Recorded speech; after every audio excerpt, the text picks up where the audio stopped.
just love the challenge and the strategy.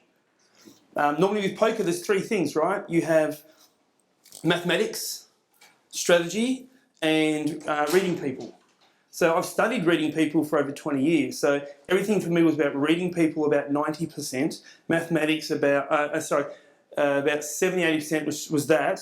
29% was strategy and 1% was mathematics. Mathematics was the last thing that I learned. Everyone else kind of learnt that first. But for me, it was about, it didn't matter what cards you had. If I could read your mannerisms, if I could read your actions, because your external world is an expression of your internal world.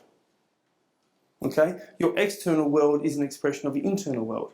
So if whatever's going on the outside, it tells me what's going on the inside. Does that make sense? And that was about art of reading people. But I love poker because it was just strategy. And then building business and doing sales, it's just all strategy.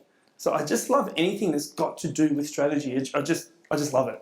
I rip it apart, I obsess about it, and building sales processes for different industries, that excites me the most.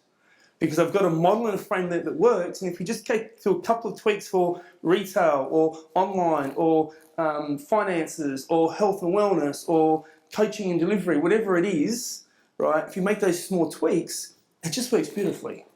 And I've seen it work so well, so often. I'll just make sure that's turned right down. So the Sales Accelerator program is a way for me to give you the scalable sales system.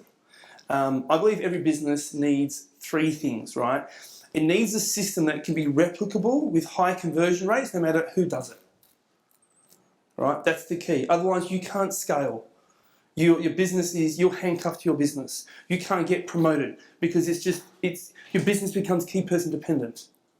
Right? So you need consistency with conversions and replicability around consistent conversions. You need to be able to have a high conversion rate, right, with no fluctuations.